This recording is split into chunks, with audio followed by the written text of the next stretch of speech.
दुनिया को आखिर चला कौन रहा है? ये सवाल बड़ा मज़ेदार है, लेकिन आंसर इससे भी ज़्यादा मज़ेदार है। तो दित्य भाई, ये सब धरती पर चला कौन रहा है? सबसे स्ट्रोंगेस्ट आदमी कौन है? भैया ये ना, अब इसकी बहुत सारी वो है थ्योरीज हैं, बट जितनी समझ आती है वो ये है कि जो इल्यूमिनाती जिसके बारे में बात करते हैं लोग, वो 13 फैमिलीज हैं। कैनेडी फैमिली भी है उसमें, रॉकरफेलर भी है, रॉथशाइल्ड भी है, ऐसे कैसे करके 13 फैमिलीज हैं। कॉलिंस भी है। उसमें 13 सेक्टर्स में बांटा हुआ है। जैसे पैसा कौन बनाएगा ये डिसाइडेड है उस फैमिली में से। जो वर्ल्ड बैंक्स हैं वो किसके हैं, अगर डीप डाउन जाओगे तो वो रॉथचाइल्ड है। रॉथचाइल्ड ने ये सारा का सारा सिस्टम शुरू किया था कि मैं बैंक्स खोलूंगा। कैसे? उस टाइम पे सोने की चोरी बहुत होती थी, तो भाई जो भी बंदा गया पोटली पाटली छीन ली उसकी। उसने फिर देखा है सिस्टम, उसने बोला कि भाई यार ऐसा है, मैं ना तुम्हें एक बॉन्ड देता हूँ। पैसा नहीं आया था पहले, बॉन्ड आया था। जो सरकारी बॉन्ड होते हैं ना, आज भी होते हैं, वैसे बॉन्ड आया था। तो कहते कि ऐसा है, मैं तुम्हें तुम्हारा बॉन्ड देता हूँ, इस पर तेरे हस्ताक्षर है, इस पर मेरे हस्ताक्षर है, हम दोनों के साइन है इस पर। तो जहाँ पे भी जाएगा, मैं वहाँ पे ना एक शॉप खुलवा रहा हूँ, तो अपना जाके अपना सोना ले लियो वहाँ से। यहाँ से उसने बैंकिंग की स्टार्ट करी। पर लोग भी हरामी होते हैं, लोग तब भी हरामी थे, अब भी हरामी, आगे भी हरामी रहेंगे, वो चेंज नहीं हो सकता। तो लोगों ने क्या किया, लोगों ने ना बॉन्ड्स एक्सचेंज करने शुरू कर दिए। तो वो बैंक में जाके सोना ले नहीं रहा था, जो परसेंटेज उसको मिलना था वो उसको मिल नहीं रहा था। अगर आप आपस में कागज ही एक्सचेंज करोगे तो सोना तो पड़ा रह गया ना, सोना तो उसी के पास रहा ना। उसके पास रह गया। अब वो सोना कोई ले ही नहीं रहा उससे, करेगा क्या? हो गया, वो उसी का ही हो गया, वो पड़ा रहा। तो अब जब लोगों ने लेना वो जाके ले लेंगे, लेकिन वो कागज एक्सचेंज होते रहे बहुत टाइम तक। फिर उन्होंने कहा कि यार ये तो गेम हो गई हमारे साथ। जो हम सोच रहे थे आधा 1% का लेंगे, एक आधा परसेंट आगे ब्याज पे चढ़ाएंगे, वो हो ही नहीं पा रहा गेम, क्योंकि कोई ले ही नहीं रहा हमसे, कागज ही बदली जा रहे हैं। कहता है तूने कागज बदलना शुरू कर दिया है, कागज पे छाप के देते हैं इनको नोट। फिर उनके पास जितना पैसा था उससे 100 गुना ज्यादा उन्होंने प्रिंट करके सर्कुलेट कर दिया। इकोनॉमी खराब क्यों होती है?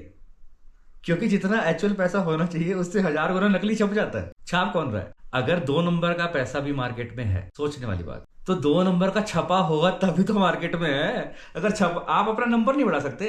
अगर 22,000 करोड़ रुपए किसी बैंक के अंदर है, तो बैंक से बाहर 44,000 करोड़ कैसे हो सकते हैं? यही नहीं समझता कोई कि अगर 2 नंबर का पैसा कोई कमा रहा है, ये खेल है सारा का सारा, कि इसने 2 नंबर का पकड़ा गया। किसका पकड़ा गया भाई?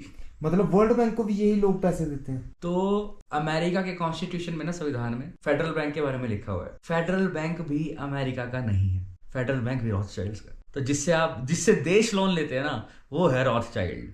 पढ़ो उसके बारे में, नेट पे सब कुछ मिल जाएगा आपको, अगर ढंग से ढूंढोगे तो। जिसने पैसा बनाया, और वो इतने लेवल पे डेडिकेटेड और पागल है ना पैसे के पीछे, वो फैमिली 5 बेटे और 5 बेटियां थी, उसकी आपस में शादी करा दी कि पैसा फैमिली में ही रहना चाहिए, पैसा फैमिली से बाहर नहीं जाएगा। भाई बहनों की शादी करा। इस लेवल पे है वो कि उन्हें कुछ नहीं दिखता। मतलब दुनिया को वही कंट्रोल कर रहे हैं। बिल्कुल, यूनाइटेड नेशन उनका है। यूनाइटेड नेशन के इंटरव्यूज देखो आप, रॉथचाइल्ड और रॉकरफेलर्स के। फिर आ गया रॉकरफेलर। रॉकरफेलर दुनिया में परफ्यूम बेचने वाला था बहुत पहले, सबसे पहला जो रॉकरफेलर था। तो परफ्यूम में ना वो क्रूड ऑयल डालता था, कच्चा तेल, एक अच्छी फ्रेग्रेंस बनाने के लिए। अल्कोहल बेस के आ रहे हैं ना अब भी परफ्यूम्स आते हैं ना, अल्कोहल बेस वाली, इसमें अल्कोहल डलता है। तो ये उसका आइडिया था सबसे पहला। तो एक बार क्या हुआ कि सब लोगों, इसको बहुत फेमस हो गया, सब लोगों ने ना ऐड वैड करने के लिए परफ्यूम लगा रहे थे, बट आग लगी कहीं पे, चिंगारी, सारे जल गए। तो उनको पता लगा इससे आग भी बन सकती है अल्कोहल से। फिर उसने पेट्रोलियम पे सर्च करना शुरू कर दिया। वो कंपनी तो बंद होगी परफ्यूम वाली उसकी। उसने देखा जो आग लग रही है, फिर उसने बंदे पकड़े कि आग तो इससे भी लग रही है, कोयले से भी लग रही है, बंदे ढूंढो, और बिजली कैसे कैसे बन सकती है। ऐसे ही फिर जेपी मॉर्गन था, तो उसने पेट्रोलियम बनाया सबसे पहले। पेट्रोलियम इंडस्ट्री उसने शुरू करी है, वर्ल्ड की सबसे ज्यादा उसी की है आज भी, रॉकरफेलर की। तो पेट्रोलियम जो कच्चा तेल होता है उसमें से डीजल भी निकलता है, नेचुरल गैसेस भी निकलती हैं, एलपीजी वगैरह जो निकलती है जहाँ पे पाया जाता है, पेट्रोल भी निकलता है। फिर पेट्रोलियम जेली भी निकलती है, वो भी एक वेस्ट है जो आप वैसलीन लगाते हैं उसमें आती है। रिलायंस का भी मेन काम वही है। हाँ। फिर पेस्टिसाइड निकलते हैं, फिर निकलती है पेस्टिसाइड वेस्ट होता है। उन्होंने फेंका, उन्होंने कहा कि यार कितना जहरीला वेस्ट है यार ये, इसको गिरने के बाद तो माइक्रोबैक्टीरिया भी नहीं आ रहा है इसके ऊपर, इतना इतना जहरीला है। पर अब बिजनेसमैन तो बेचेगा ना।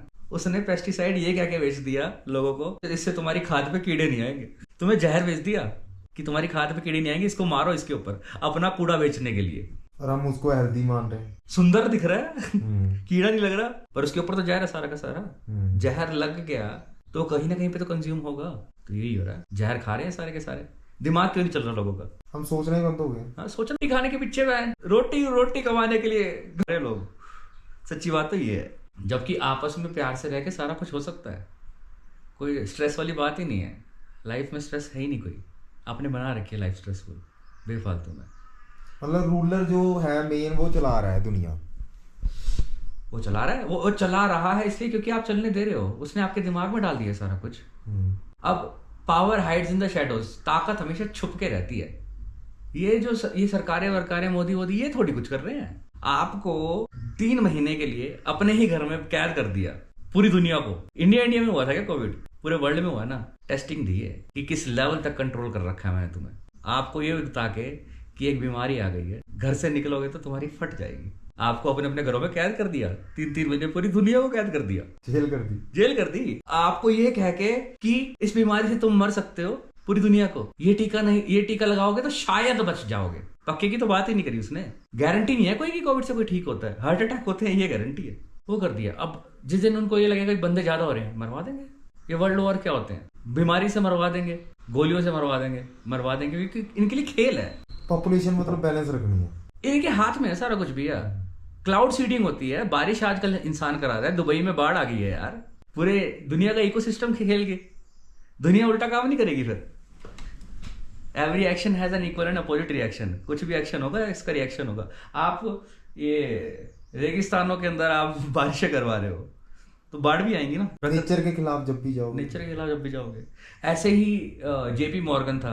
अब टाइटैनिक जो डूबी है उसके जितने भी लोग बने उनकी लिस्ट पढ़ो आप। जो भी इनके दुश्मन थे वो सारे के सारे उसके उस शिप में थे। वो डुबवाया गया है। वो शिप इंश्योर्ड था। उन्होंने अपना कंपटीशन खत्म कर दिया पूरा का पूरा, ये कह के कि चलो वहां पे जाके एक ऐसी शिप बनी जो कभी भी डूबेगी नहीं। और सबसे महंगी है, सबसे महंगे लोगों के लिए। तो सबसे महंगे लोग एक्साइटेड में टिकटें लेके आए। दुनिया के सबसे अमीर लोग, दुनिया के सबसे अमीर जहाज में एक कॉन्टिनेंट से दूसरे कॉन्टिनेंट जाने के लिए आए, सारे मरवा दिए। टाइटैनिक की हिस्ट्री पढ़ो। टाइटैनिक मूवी के अंदर किसी ने ध्यान से देखा हो तो रॉस चाइल्ड का नाम ले रखा है। कोई पढ़ेगा नहीं उसको। सबने वो नंगी वाली वीडियो देखनी है ना टाइटैनिक की, जो उसमें असली कंटेंट है कोई नहीं जानेगा कि ये बकचोदी चल क्या रही है इनकी। आपको जो भी दिखाया जा रहा है ना टीवी पे, वो सब जो भी होने वाला है वो आपको पहले दिखाया जा चुका होता है। जो भी होने वाला है ना, जो मूवीज नहीं आ रही, जैसे एआई की बात कर लेते हैं। नेटफ्लिक्स एक ऐसी संस्था है भाई साहब। नेटफ्लिक्स के अंदर जो भी सीरीज है उसमें आपको वो सब दिखा दिया जा चुका है जो होने वाला है, जो भी होने वाला है। अब जब कोविड हुआ था भैया, कोविड के बाद वॉर करवाने थे, चाइना को पे भड़काने थे, रशिया के पंगे लेने थे, फलस्तीन वालों का और इजराइलियों का वॉर कराना था, ज्यू से चिढ़ना था। क्यों? ब्लैक रॉक कंपनी है एक, और एक दो एम्यूनिशन कंपनीज है। तो जब कोविड हुआ और जब सारे के सारे लोग घर में गए तो मेडिकल इंडस्ट्री ने बहुत ज्यादा कमाया। मेडिकल इंडस्ट्री ने सबसे ज्यादा कमाया उस टाइम पे। फाइजर जो कंपनी है वर्ल्ड की सबसे बड़ी मेडिकल की दवाइयों की, उसके शेयर कितने % गए हैं सिर्फ कोविड के टाइम पे, जरा वो देखो। उसी टाइम पे गन्स कितनी ज्यादा बिकी हैं, गन्स वाली कंपनी के शेयर देखो। शेयर मार्केट की बात करते हैं लोग। दुनिया में जो खेल चल रहा है ना उसके हिसाब से शेयर मार्केट चल रही है। अब गन के शेयर कब बढ़ेंगे? और गन एक साइड के पास गन होगी तो दूसरी साइड वाली कैसे जीत जाएगी? दूसरी साइड को भी तो बेचने पड़ेंगे। रशिया को भी बेच दो, इसको भी बेच दो, उसको भी बेच दो, उसको भी बेच दो, सबको गन बेच दो प्रोटेक्शन के नाम की। और सबको जिस दिन लड़वाना होगा लड़वा दो। गन बिक गई है, अब अगली सेल नहीं हो रही है, सबने ले लिया गन, तो एक नई वैरायटी ऑफ गन निकाल दो।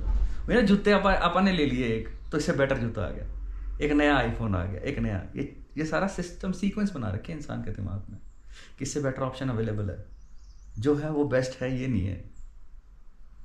तो स्लेव बना रखा है हमें, ये डिज़ाइन है। और जो भी छोटी बुद्धि का होगा वो स्लेव बन के रहेगा, क्योंकि वो स्लेव बनना चाहता है। तो इनके रूल से कैसे बाहर आ सकता है? रूल समझ के आप बैंकिंग सिस्टम समझ लो सारा का सारा।